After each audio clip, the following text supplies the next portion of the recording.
Welcome to the podcast. My name is Jody Luke, and I'm the executive director here. And normally I get to interview leaders all around the world on Zoom, but today is a special day because we're recording in the podcast studio with two special guests, Drew and Zahra.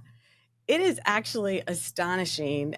Almost every day, somebody emails into Love Does inquiring about employment.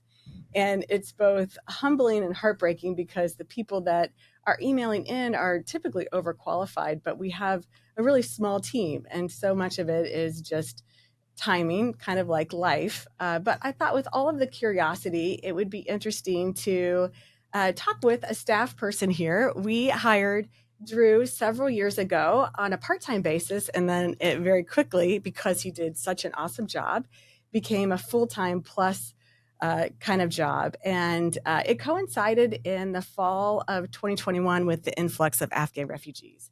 And that's when we got to meet Zahra, who has become a friend, and invited her today to share a little bit about her story. Both Drew and Zahra are really twins, not identical, but we'll take it. Their hearts are identical. They both have really servant hearts. They will do anything for anybody at any time. And they're both very intelligent, so they're incredibly resourceful, and they're humble, and they're kind. And so it's just a gift to watch them serve. And I'm excited about today's podcast. And so welcome, Drew and Zahra. Hello. Hello. So first we'll start with Drew.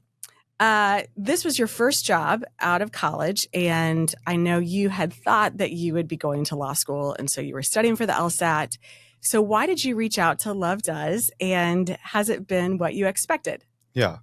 I think initially, first, obviously, we all have plans for our lives, and oftentimes we can have these grander plans thinking, okay, I'm going straight to law school out of college. But what I experienced is I graduated during COVID. I went to Pepperdine University, and beautiful, very beautiful university. But during COVID, we were home and isolated from a lot of people. So I think I was at a season in my life of thinking like, okay, I don't know where the world's going. We're all kind of just like everything that we thought was normal isn't normal, and kind of your life was just turned upside down a little bit.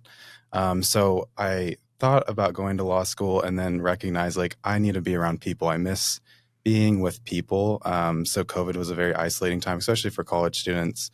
I mean, you're on Zoom for like maybe 6 to 7 hours a day, but you're not interacting with people face to face. And so I pivoted and I was like, okay, I need to go to the workforce. I want to just be part of something and be with people where I can interact and use the gifts that I think God's blessed me with to help others. So I will say, I think how Love Does function is predicates kind of off of when I first not met Bob, but heard him speak. So going to Pepperdine, he teaches there and also speaks there. And so I didn't grow up in a Christian household, so I didn't know the big Christian guys. And Bob was the one person that a lot of people at Pepperdine are like, you got to read his book. You got to know him.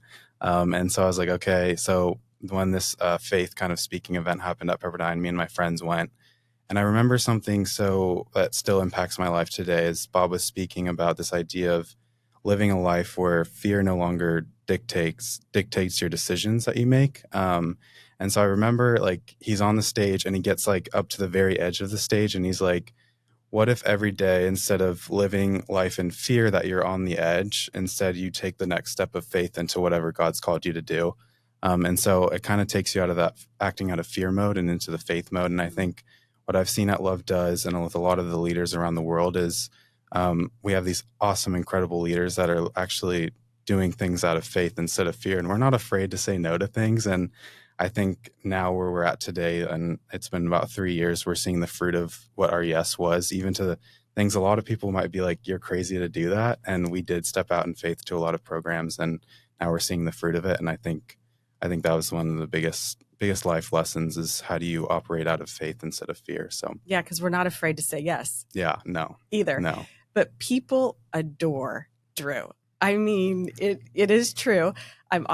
People come up to me and they'll be like, he is just an answer to prayer.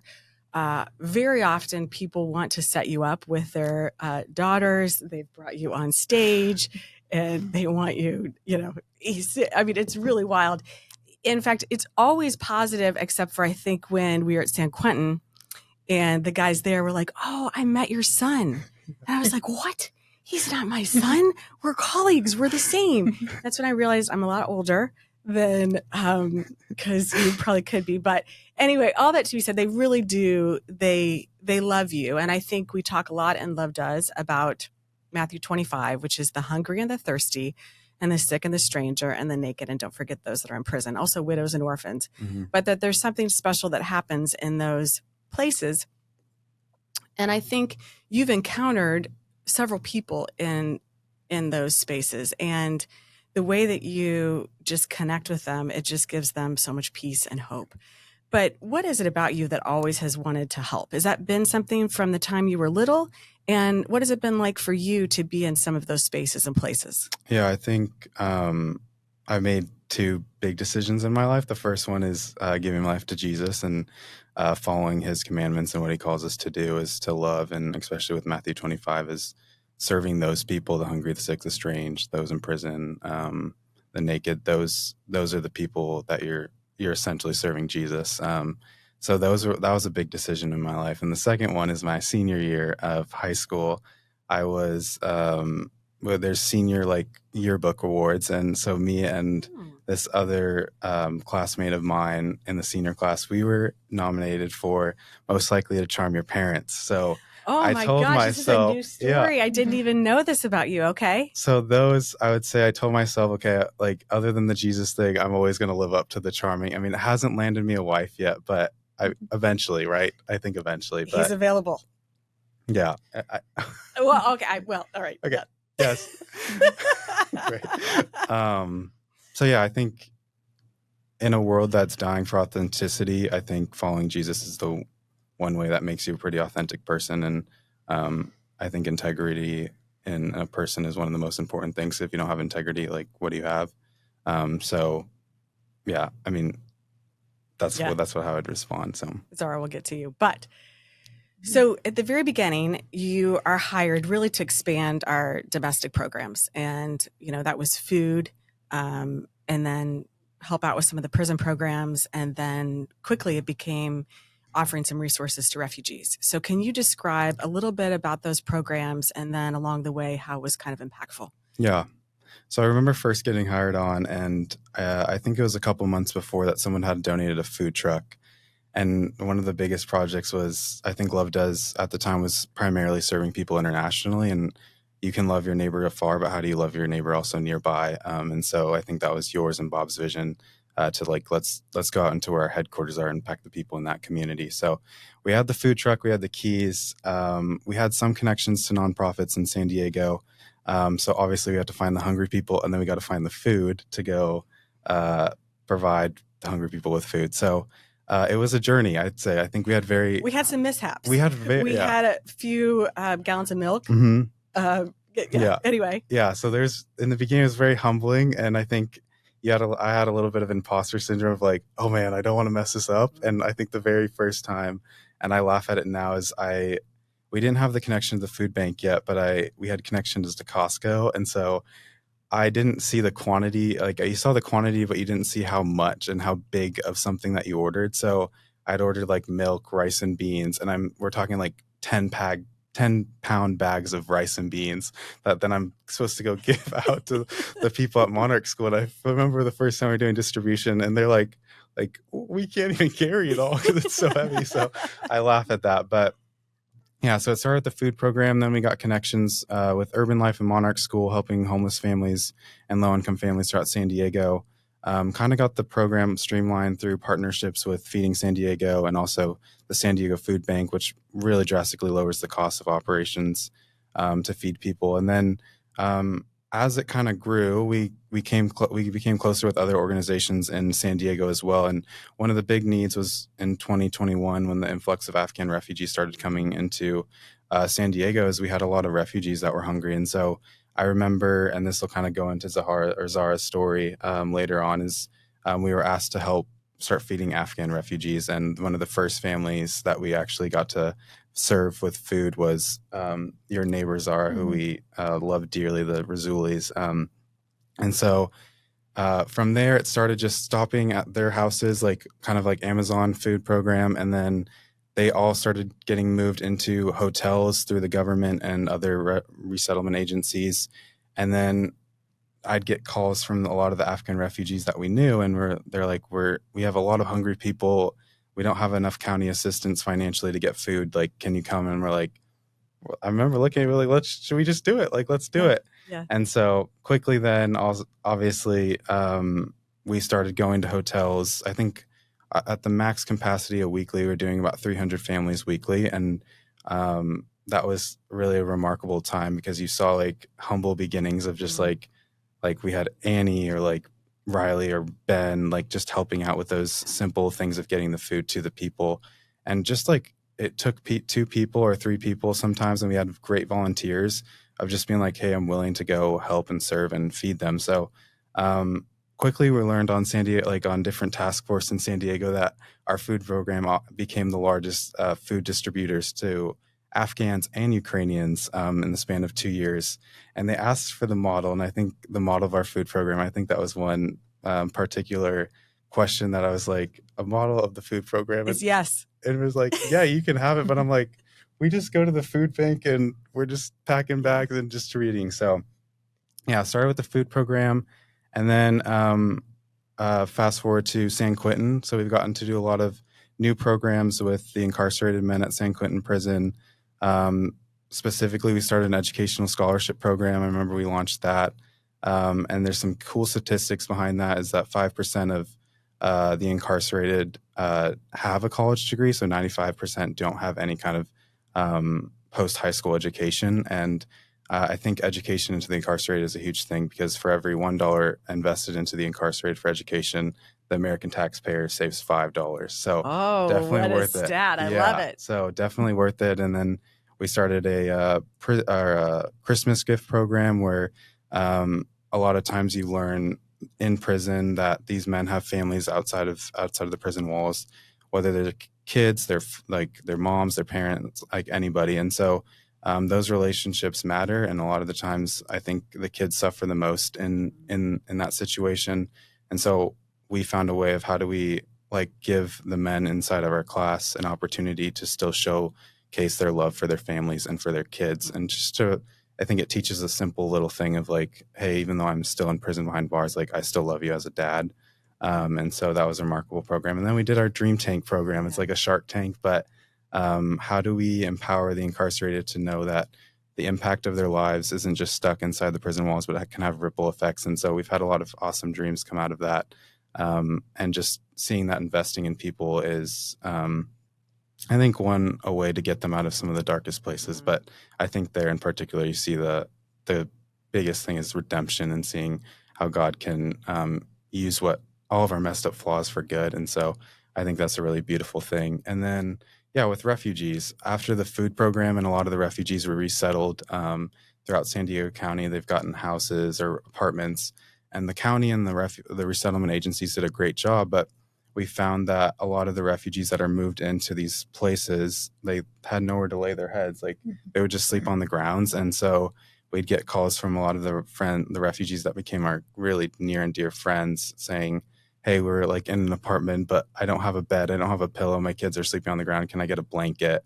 And I remember it's like, hey, Jody, like we have a truck and there's IKEA. Like, can we furnish a couple of these people's houses and help with like rent? I mean, come on. The one that you didn't even, because you're right out of college. I'm not sure how you didn't know about IKEA. Yeah. But you pulled up on a Friday afternoon at 4 with a full packed truck. And we were going to put all this, you thought we were just going to move this furniture right into this person's house. Yeah. And it's IKEA. There's about 1,026 screws. Yeah. We were there for a long time. Yeah. I'm, again, humble beginnings, like taking Marcus thinking, okay, this is going to take 3 hours. Like we're going to go to IKEA, get the furniture, move them in. And then we rally the whole team, and we were there till like 8 p.m. that night. And we didn't build the couch correctly. I remember everyone was a little frustrated, and I was like, I'm sorry, but I think this is worth our time. And so I think in that particular family was the first family we ever got to feed, and that'll kind of feed into Zahra's story as well. So, yeah, we've been busy, and you've done truly a remarkable job. I mean, I love team effort. I love working with you, Drew. But to your point, I remember it really clearly. It was, I think, a Sunday, and my phone rings, and it was this particular family who was calling, who said, I really want to introduce you to a good friend of ours who's been really, really helpful to us. And you can tell the impact on people's lives. You know, this particular family had two daughters, and they were in school, and they would come home, and remember, they would bring their papers home, and just like you would draw stick figures of your family, and they would also put the names of Love Does staff people with hearts all over them. And one of the pictures is even framed in my office, and she says, when I grow up, I want to be a doctor and take you to the chocolate factory. One, I love it that in this country that girls, that she thinks that she can become a doctor, because in Afghanistan, that's not a reality. And I love that she was trying to give us the highest compliment, and that was to take us to the chocolate factory, which we'll take it I'll anytime. take it. But you were so helpful right away with that family, and yet you were going through quite an experience as well. So, Zahra, tell us a little bit about your story and how you came to the U.S. Thank you so much, Judy. It's really a good fortune to meeting you and your team. And since 2000, like 3 years ago, when the Taliban took over Afghanistan government, so all the people knew that we're gonna go backward, like 20 years, like we're gonna go back. And it gonna turn Afghanistan. If they come to the power, they're gonna turn Afghanistan in a large prison for women, and there gonna be no education, no growth, no job, and no freedom, and no human rights. And since I worked with U.S. Embassy before and United Nations, I was like receive a call from my program manager and says that I need to leave the country and come to U.S. That was really hard in the beginning, since the Afghan families they're super attached to each other, and we cannot live without our families. Even we cannot spend one night far from our family. So So take me back really fast. So you know that it's going to be important for you to evacuate Afghanistan. Yes. Why? What happens if you stay? Since I work with U.S. Embassy and United Nations, they're gonna not approve the women who work with the foreigners, and the people were gossiping, and also they are make it really hard for women, since I mentioned that it's gonna be a large, still it's a large prison for women. They cannot go out, they cannot go to college, they cannot go to school, and even sometimes they cannot go to the hospital without their mahrams, and it's really a big disaster. And and that was like my fortune to come to United States, and also and I really suffered a lot of challenges, without the family, and with a different culture, with the different people, different language. And yeah, I suffered and I struggled with a lot of challenges in here. Well, I think they say it's 100 million people in the world right now are displaced. So some of Yes. them are, IDPs, like in Ukraine, where they've come from. They can't be on the eastern side of Ukraine or the western side of Ukraine, but others are refugees or asylum seekers. Some it's from an environmental disaster, but most are from conflict. And I don't think most of those people thought when they were little that this would be their life. Yes. And they often had to flee very quickly, and like you said, a lot without their families. So they're in a lot of trauma. So what was that like when you first got to the U.S.? And I think you were on maybe one of even the last planes out of Afghanistan. Yes, I was in the last plane. On the very last plane. That's Yeah. wild. So what was it like when you got to the U.S. and you're alone and you're not with your family and you're in your you're in your 20s, when somebody was kind to you?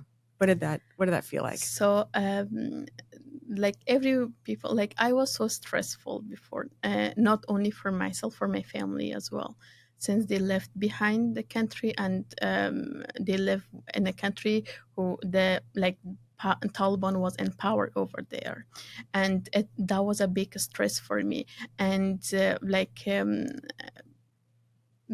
I can So still my people, they're struggling the same challenges over there, like all like millions of girls, like they have like the really worst destiny in Afghanistan.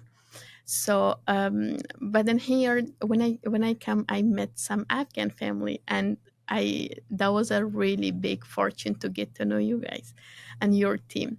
And first I met you, like we get recognize each other, and after that I share my story, and how I have a single mom back in country who cannot go to even the hospital, like alone without mahram. And I received a call in a few days from Drew that saying that, oh, we're gonna help you with to get reunified with your family. And I was really happy, and I was like surprised. And in 4 days, Drew, I received a call from your team, and Drew was like, "Oh, we're gonna take your family to a safe country in a week." I was like, I will say that it's impossible. Like, how it's possible to take them like from Afghanistan to a safe country, since the Taliban were not allowing people even go to the provinces, and but your team. Like it really shocked me, and then really a week that was like really, it seems really impossible for me, but you guys like help them to uh, and get them to a safe country. And not only financially you help us, you help my family, mentally you guys help, your team help us.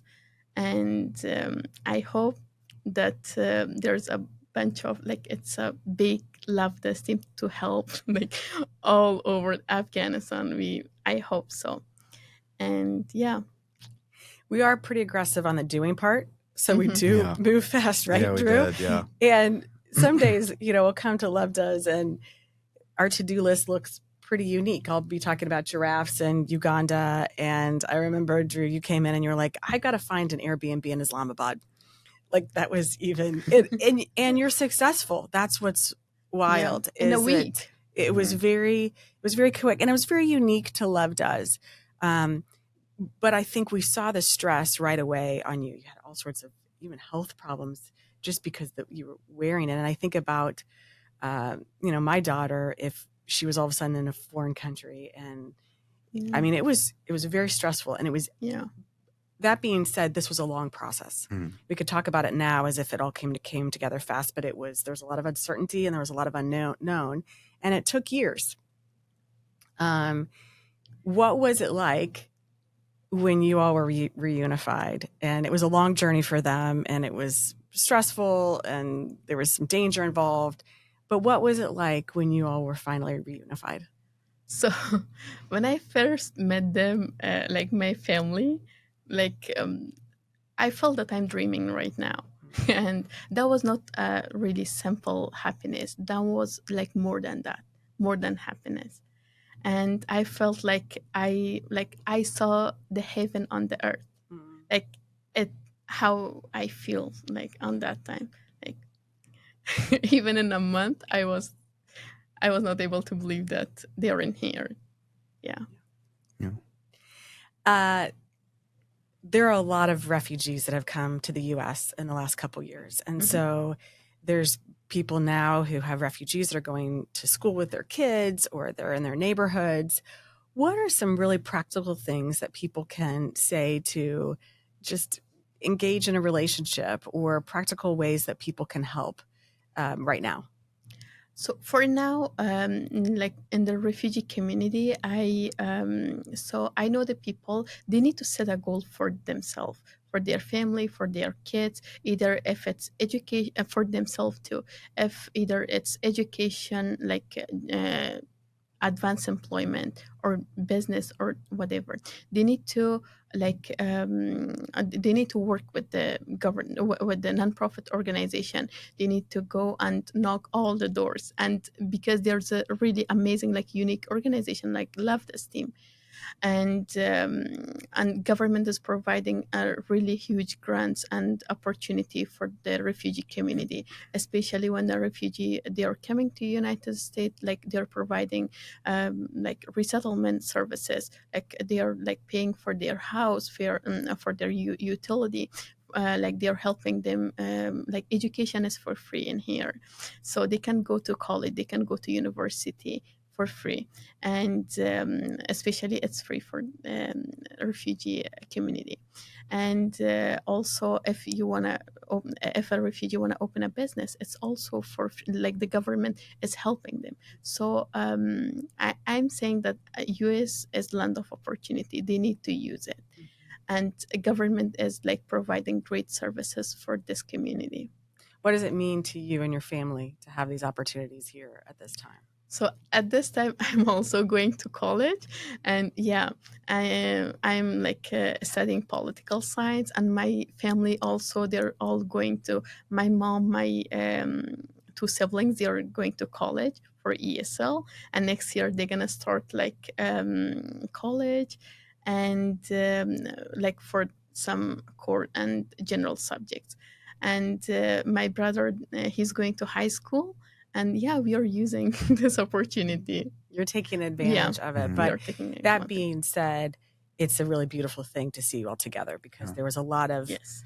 again, over the last several years, we've known your family, and there was some times where it was really dangerous and it was uncertain. And to Mhm. see the love that you have for each other and how you're just so grateful to be just with each other, it's a reminder really for all of us that Mhm. that just to be able to be in a safe space, to be able to pursue the things that you feel like you're called to do, is such a gift. And you've gotten to know a lot of the families over the last several years, not just refugees from Afghanistan, but a number of Yeah. countries. Are there some stories that stick out to you, Drew? Yeah. I think of this one story. So this Ukrainian couple, so in Ukraine, the city they came from, they were very successful business owners.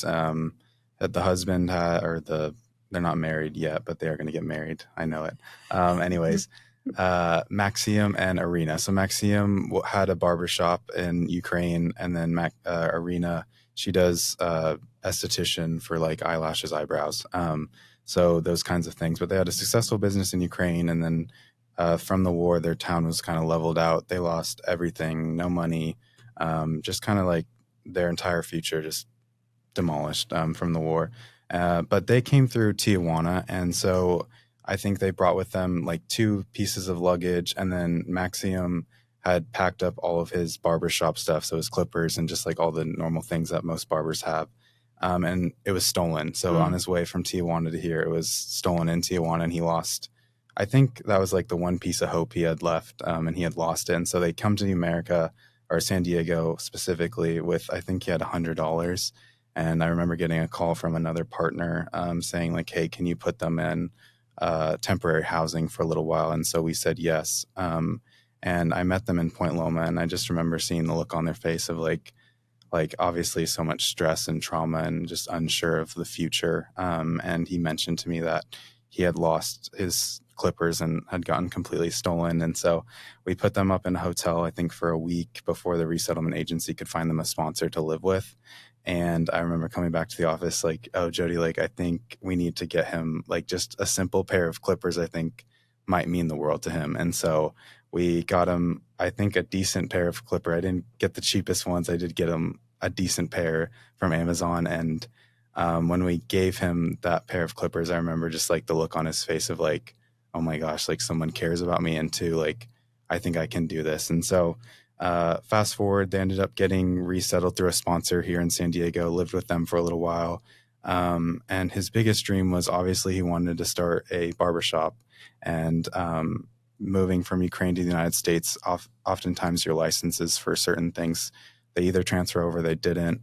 So we walked alongside him trying to help him see if his license for being a barber here would transfer. And I think it ended up being successful that it did, and he didn't have to retake any courses. And then he had a dream of starting a business of his own. And so we also walked alongside what that could look like. But in that meantime, he was working and just doing barbering on the side as well as DoorDash and Uber, which a lot of refugees do.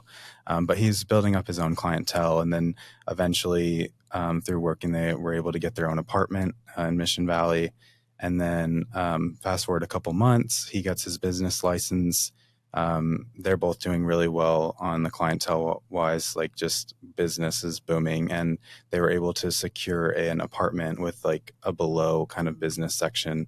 And so I think in the next 2 months, they'll be doing a grand opening of their own barbershops called No Worries Place. And I think of that story of just being like, that's kind of what the American dream looks like. And to see like them losing everything, and now all of a sudden, like here he is doing such an amazing job, starting his own business here and really thriving, has been such a beautiful thing to just to see in his girlfriend's life. And sometimes it just takes one person Mhm. and not even that many resources just to come beside you to say, I think you can do it. Mhm. And we've seen it over and over. And you've been, both of you, because you help so many in the refugee community right now, and you haven't really spoken a lot about that, but I see that you do, is that you give hope to some people who really need it in some of their darkest moments. And then to have been able to walk with them over a couple years now, to be able to celebrate with them. And we've been able to celebrate things with your family. And in a couple months will be, I said, I'd like to be at that grand opening as well. It's really inspiring. And you hear a lot about refugees in the country and around the world. And we have really had the great privilege of meeting some beautiful and remarkable people who just want to be able to live in a safe place and love their families and pursue what they feel like they've been called to do. Mhm.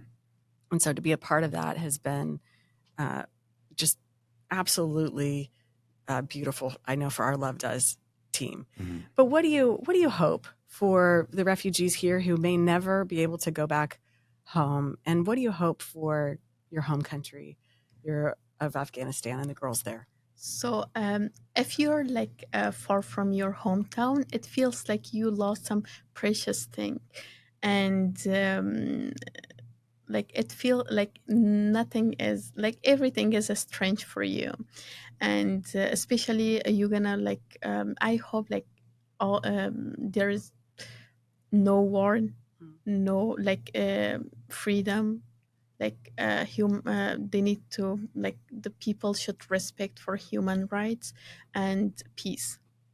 I hope like all the country has peace, and if there is peace, there gonna be no any more displacement, and everyone can stay with their family, with their in their hometowns. Yeah, I hope like peace for entire world, all over the country. We echo that, and until that time happens, which seems very elusive in especially parts of the world, I know that you will be instrumental, however, in coming beside people that are foreigners to the land to make them feel like this is a home away from home. And you do that really, really well. Drew, what would you say about, we talked about it earlier, there's a lot of people that email in and want jobs. And they want to just be able to engage and help. Yeah. And sometimes it feels like a really big step to have that feeling and then know how to be able to do that. What kind of encouragement can you give either people coming out of college or well into their career or just on the side who want to be able to assist people? Yeah, I think my story is unique with Love Does, and I think it would be funny to share it a little bit. But when you get a no from somebody, don't take that as a no, and maybe go through the back door. So I remember when I applied to, or I emailed into Love Does, we just had a shift in the team and the leadership, and I just a normal email like, "Hey, looking for a part-time job or some volunteer work," and Jody immediately like. She said no, and it wasn't maybe the nicest no, but I was like, I don't really like that answer. So I took it upon myself to like, I'm just, instead of calling Bob because he has his phone number in the back of the book, I'm going to email him. And then that kind of just brought me back to the front and center. And so, but let me say, I did not know that it was coming back around. There's a whole other backstory behind it, but I'm glad it did.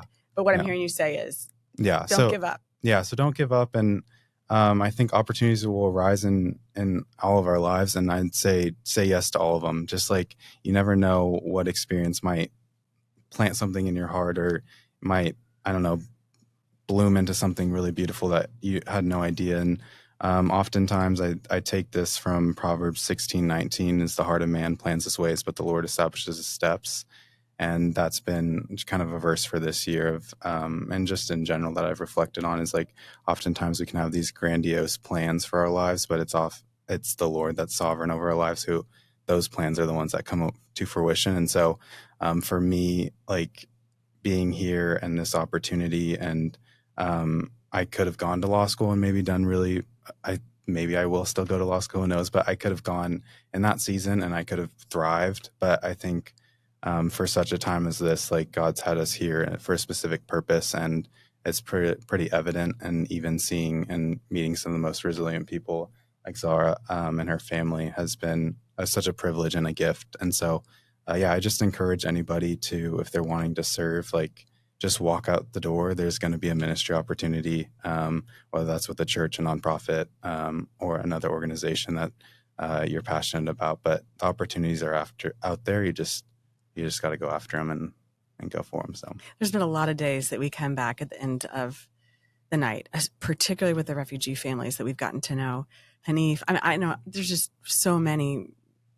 I won't even say all of their names and I also just want to say thank you for coming and sharing your story, because I think there is a feeling of danger still with a lot of these families. And so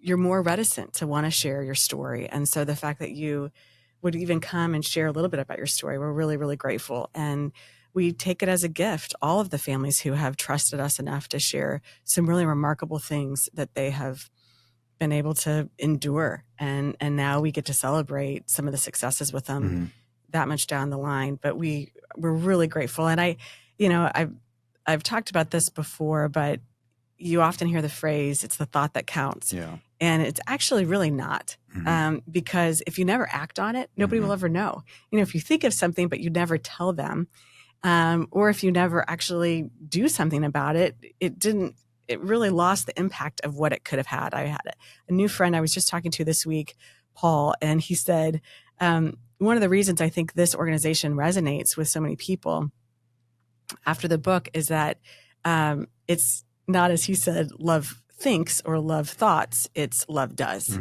And we have found somehow a way to continue to move forward in action.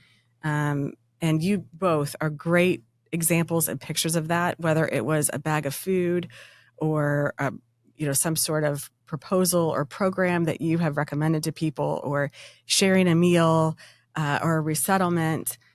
All of those things, I know, in such a short amount of time, both of you have changed literally the course of people's lives.